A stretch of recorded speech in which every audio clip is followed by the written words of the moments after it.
আলাইকুম, আমি Sadia. War the world news চ্যানেলে আপনাকে স্বাগত। শুরুতেই জানাবো আজকের গুরুত্বপূর্ণ আপডেট সংবাদগুলোর শিরোনাম।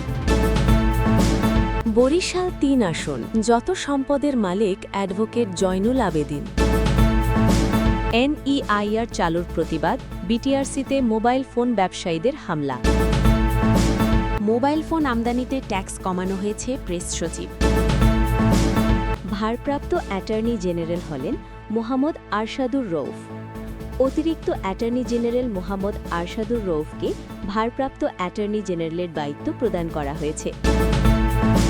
২৬ লাখ টাকার সোনা ব্যাংকে রেখেছেন হাসনাত আবদুল্লাহ। কুমিল্লা ৪ দেবিদ্বার সংসদীয় আসনে এনসিপির প্রার্থী এবং দলটির দক্ষিণাঞ্চলের মুখ্য সংগঠক হাসনাত আবদুল্লাহর মোট সম্পদের পরিমাণ ৫০ লাখ টাকা। এই ছিল আজকের গুরুত্বপূর্ণ আলোচিত সংবাদের শিরোনামগুলো। এখন বিস্তারিত সংবাদে আসছি, তবে তার আগে অনুরোধ রইল ভিডিওতে একটি লাইক দিয়ে চ্যানেলটি সাবস্ক্রাইব করুন এবং কমেন্টে জানিয়ে দিন আপনি কোন জায়গা বা কোন দেশ থেকে আমাদের এই সংবাদটি দেখছেন। বরিশাল ৩ আসন, যত সম্পদের মালিক অ্যাডভোকেট জয়নুল আবেদিন। ত্রয়োদশ জাতীয় সংসদ নির্বাচনে বরিশাল ৩ বাবুগঞ্জ মুলাদি আসনে বাংলাদেশ জাতীয়তাবাদী দল বিএনপি মনোনীত সংসদ সদস্য প্রার্থী হিসেবে মনোনয়নপত্র দাখিল করেছেন অ্যাডভোকেট জয়নুল আবেদিন। মনোনয়নপত্রের সঙ্গে দাখিল করা হলফনামা ও আয়কর রিটার্ন বিশ্লেষণে তার বিপুল পরিমাণ সম্পদের তথ্য উঠে এসেছে। হলফনামা অনুযায়ী দীর্ঘ রাজনৈতিক জীবনে বিভিন্ন সময়ে দায়ের হওয়া ২৫ মামলার আসামি ছিলেন অ্যাডভোকেট জয়নুল আবেদিন। হলফনামায় কৃষি খাত থেকে বছরে তার আয় ৮০,০০০ টাকা, বাড়ি ভাড়া থেকে বার্ষিক আয় ২৭,৫৬,৯৬৪ টাকা, আইন পেশা থেকে বার্ষিক আয় ৩৫,৯৬,০০০ টাকা। আয়কর রিটার্ন অনুযায়ী বার্ষিক আয়ের পরিমাণ ৭০,৫৬,৬১৭ টাকা। হলফনামা অনুযায়ী অ্যাডভোকেট জয়নুল আবেদিনের কাছে নগদ অর্থ রয়েছে মাত্র ৩৩,৭১৯ টাকা।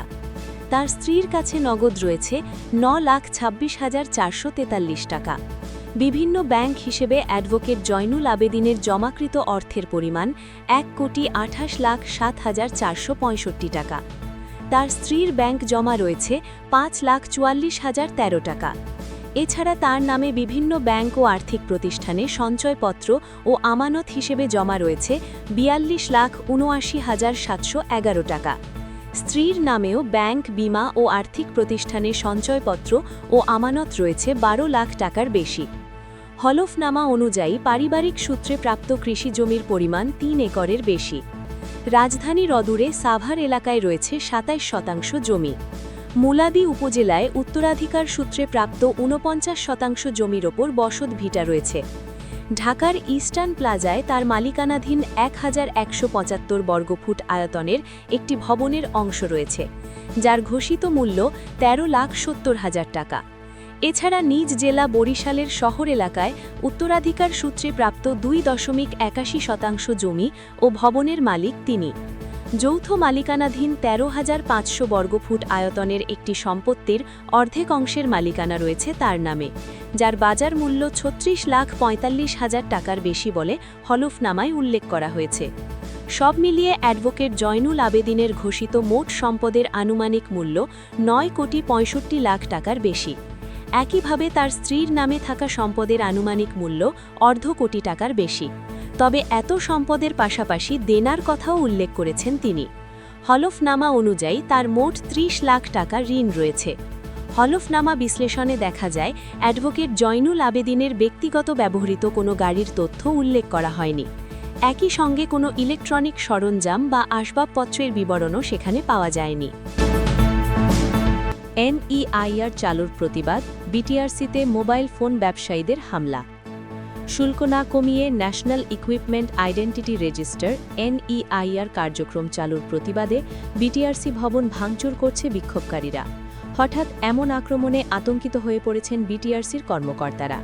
বৃহস্পতিবার ১ জানুয়ারি বিকালে বিটিআরসি ভবনের সামনে অবস্থান নিয়ে ইটপাটকেল নিক্ষেপ করেন মোবাইল ব্যবসায়ীরা।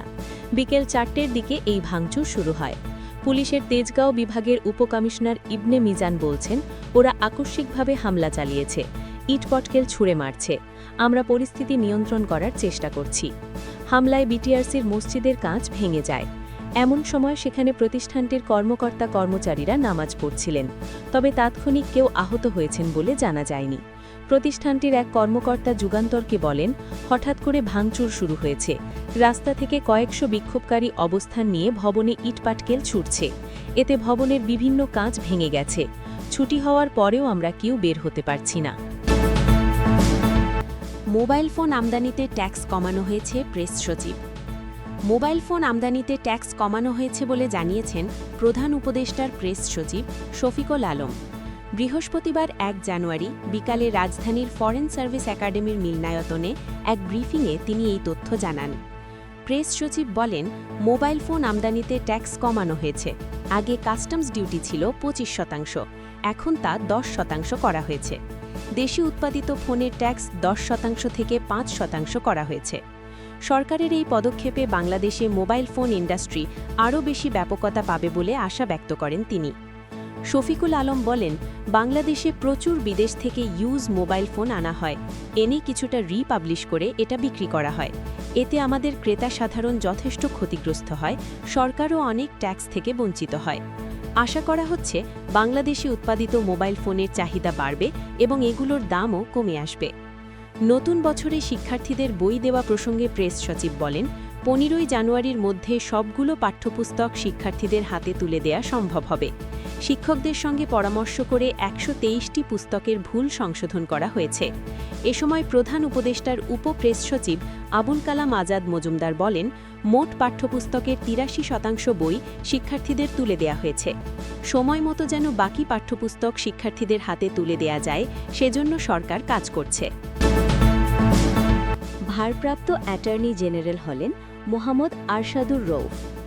অতিরিক্ত অ্যাটর্নি জেনারেল মোহাম্মদ আরশাদুর রউফকে ভারপ্রাপ্ত অ্যাটর্নি জেনারেলের দায়িত্ব প্রদান করা হয়েছে।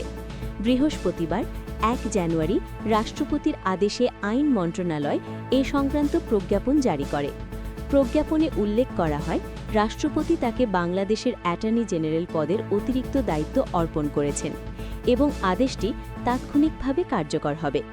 এর আগে গত ২৮ December attorney general Mohammad Asaduzzaman রাষ্ট্রপতির কাছে পদত্যাগপত্র জমা দেন। উল্লেখ্য, ছাত্র জনতার গণ অভ্যুত্থানের পর ২০২৪ সালের ৫ আগস্ট প্রধানমন্ত্রী পদত্যাগ করে দেশ ত্যাগ করলে ৭ আগস্ট তৎকালীন attorney general am Amin Uddin ব্যক্তিগত কারণ দেখিয়ে দায়িত্ব থেকে অব্যাহতি নেন। পরদিন ৮ আগস্ট সিনিয়র আইনজীবী মোহাম্মদ আসাদুজ্জামান ১৭তম অ্যাটর্নি জেনারেল হিসাবে দায়িত্ব গ্রহণ করেন।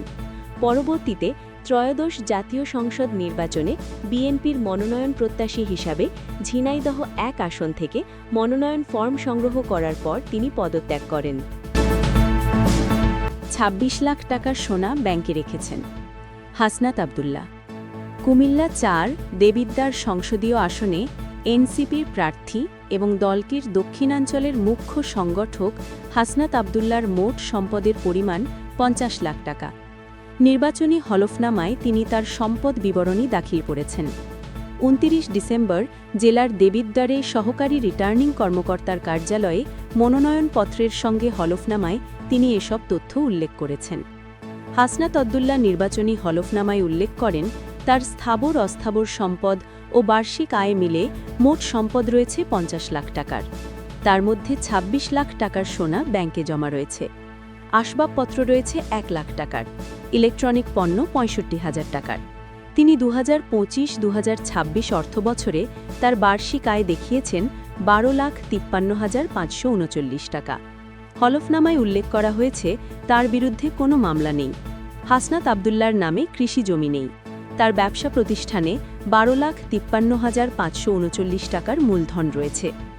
ঋণ সংক্রান্ত বিবরণী দিয়ে তিনি জানান, তার পিতামাতা স্ত্রী সন্তানের নামে কোনো ব্যাংক বা আর্থিক প্রতিষ্ঠান থেকে ঋণ গ্রহণ করা হয়নি। বিবরণীতে তিনি বর্তমানে নিজেকে একজন ব্যবসায়ী হিসেবে উল্লেখ করছেন। তার স্ত্রী গৃহিণী। তিনি উল্লেখ করেন, বর্তমানে তার পিতামাতা সন্তান তার আয়ের ওপর নির্ভরশীল। উল্লেখ্য, ২৪-এর গণ অভ্যুত্থানের অন্যতম তরুণ প্রজন্মের নেতা হাসনাত আব্দুল্লাহ কুমিল্লা ৪ দেবিদ্বার সংসদীয় আসন থেকে নির্বাচন করবেন। জামায়াত জোট থেকে তাকে মনোনয়ন দেওয়া হয়েছে।